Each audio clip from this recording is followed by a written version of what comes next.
दोस्तों नमस्कार। मैं आपका दोस्त योगी बोल रहा हूँ और आप मेरा चैनल देख रहे हैं द योगी वाणी। आप सभी को भगवान धन्वंतरी के अवतरण दिवस धनतेरस की बहुत बहुत शुभकामनाएं। धनतेरस को पिछले दिनों सिर्फ धन से जुड़ा गया है, यानी कुबेर जी और लक्ष्मी जी, इनके आगमन का प्रतीक माना गया और दिवाली को महालक्ष्मी की पूजा की जाती है।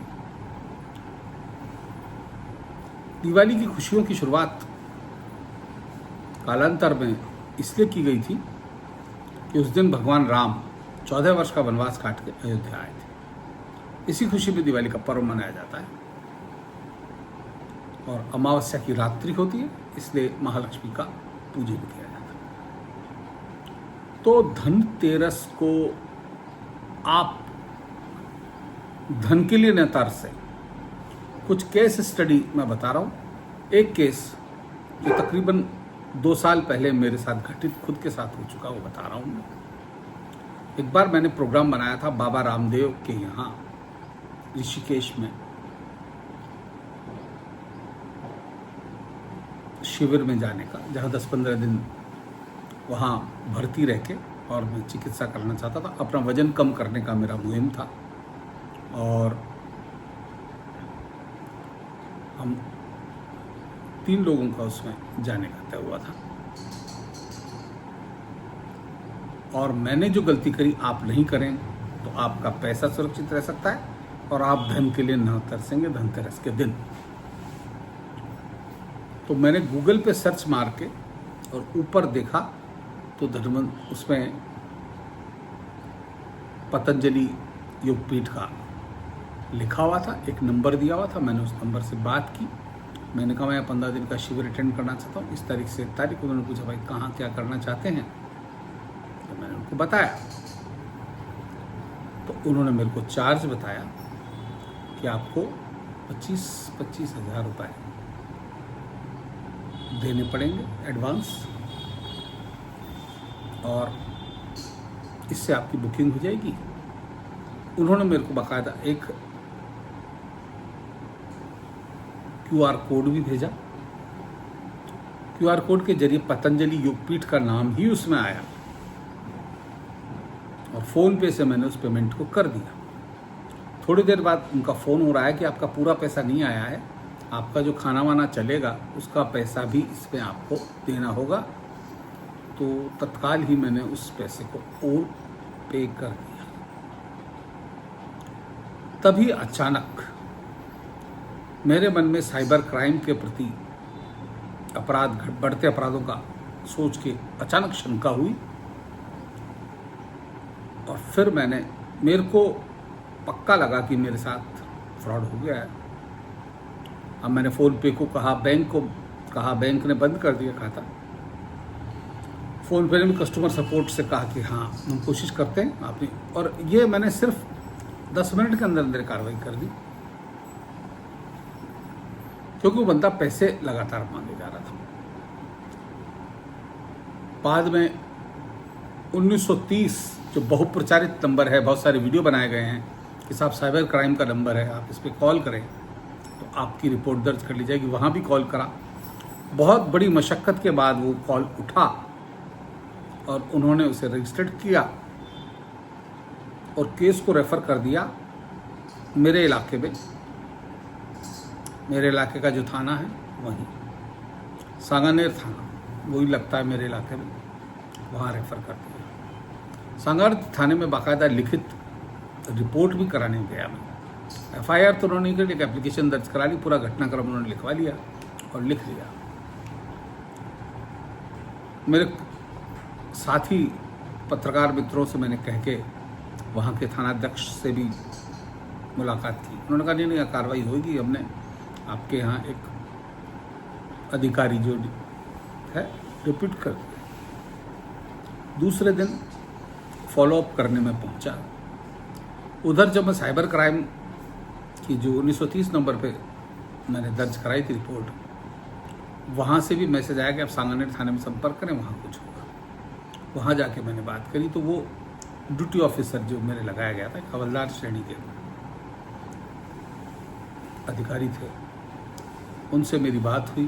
पहले तो मेरी मुलाकात ही की, तो थाने के ऊपर उनका जो रेस्ट रूम था वहाँ थे ही नहीं। बाद में मिले, फिर उनसे बात हुई।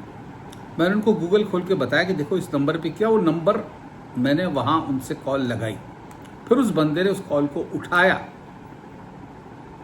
और ड्यूटी ऑफिसर जो मेरे केस के ऑफिसर थे, उन्होंने फ़ोन लेके उनको पुलिसिया भाषा में उल्टा सीधा बहुत कुछ कहा, लेकिन उससे होना जाना क्या था।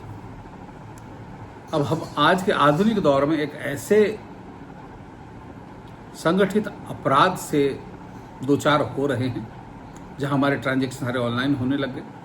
बैंक हमको ऑनलाइन ट्रांजैक्शन करने देता है, एटीएम से पैसा निकालते हैं, फ़ोन पे, गूगल पे, और कुछ साल पहले तो पेटीएम भी चलता था, यानी यूपीआई एप्स के जरिए चल रहा है पेमेंट। लेकिन हमारी पुलिस आज भी इन अपराधों को रोकने के लिए तैयार नहीं है। बताया जाता है, मैंने खुद ने नहीं देखा, कि जयपुर जैसे महानगर में कमिश्नरेट बनाया हुआ, कमिश्नर ऑफिस में साइबर सेल है, वहीं कुछ कंप्यूटर के जानकार बैठते, बाकी थानों में कोई ऐसे विशिष्ट स्पेशल जानकार नहीं बैठा रखे जो साइबर क्राइम या साइबर से रिलेटेड कुछ जानते हैं।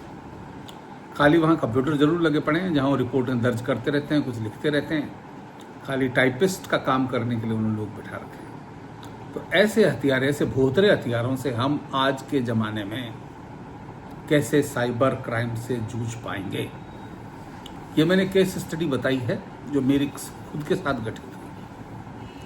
अब अगले वीडियो में मैं आपको कुछ एक आध केस और बताऊंगा जो हाल ही में महीने 15 दिन में घटित हुए हैं। उनमें भी पुलिस की नाकामी खुल के सामने आई है। हालांकि जबकि पुलिस के पास बहुत सारे अधिकार होते हैं, लेकिन फिर भी आम लोगों के लिए अपराध रोकने के लिए वो ऐसा क्यों नहीं कर पाते। तो दोस्तों,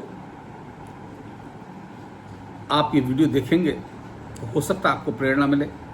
आप किसी को भी किसी भी अनजान नंबर पर पेमेंट ना करें। अनजान नंबर से अगर लंबी कॉल आ रही है तो आप उसको डिस्कनेक्ट कर दें। ओटीपी तो आप भूलकर भी ना बताएं जब तक कि संबंधित काम के लिए आपसे कोई बात खुद ही नहीं करी जा रही हो तब। और ये ध्यान रखें, कोई भी बैंक, कोई भी फाइनेंशियल कॉर्पोरेशन आपसे कार्ड या इसका ओटीपी नहीं मांगता। आपका ओटीपी सिर्फ आपके ट्रांजैक्शन के समय ही आपके काम आता है। कार्ड बांध के रख लें, क्योंकि मेरे केस में फिर मेरा पैसा गया था central bank of India, Patanjali Vidyapeeth लिखा हुआ था। मैं खाता नंबर मेरे पास क्योंकि रिकॉर्ड था पूरा, मैं उसको ले गया सेंट्रल बैंक की ब्रांच में गया, वहाँ मैंने पता किया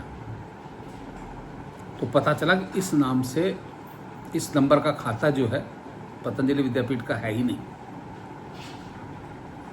पतंजलि योग विद्यापीठ जो भी उसका नाम था, और ये अकाउंट किसी पर्सनल व्यक्ति के नाम पे था जो हमारे शांतिप्रिय समुदाय का व्यक्ति था। और बताया जाता है कि खाता उत्तराखंड में नहीं है, ये खाता कहीं सुदूर बिहार में है। तो आप देख लीजिए, इस तरह की फॉर्जरी भी हो रही है कि आपके सामने खाता वही आएगा आप जिसको पेमेंट कर रहे हैं, और वो पैसा आपके दूसरे गलत अकाउंट में चला जाए, और वो तुरंत ट्रांसफर से ट्रांसफर होता है। तो यानी उसको ट्रेस आउट करना बहुत मुश्किल सा काम है। जबकि पुलिस के पास ये जानकारी होती है कौन से आईपी एड्रेस से पेमेंट गया है, कौन से आईपी एड्रेस पे गया है, वहाँ से कहाँ ट्रांसफर हुआ। लेकिन इतनी मशक्क़त कौन करे? जनता का पैसा है, पुलिस को अपनी तनख्वाह मिल रही है, और छोटे मोटे अपराधी पकड़ने के लिए ऊपर का माल भी मिल रहा है। काहे परवाह की? तो माननीय गृह मंत्री जी, आपके भाषण सुनते हम बहुत अच्छा लगता है, लेकिन सुधर नहीं पा रहे हैं लोग। अभी भी बहुत कमियां हैं। तो दोस्तों, आज के लिए इतना ही। फिर मिलते हैं अगली किसी वीडियो में। जब तक के लिए जय श्री राम, वंदे मातरम, जय भारत, नमस्कार।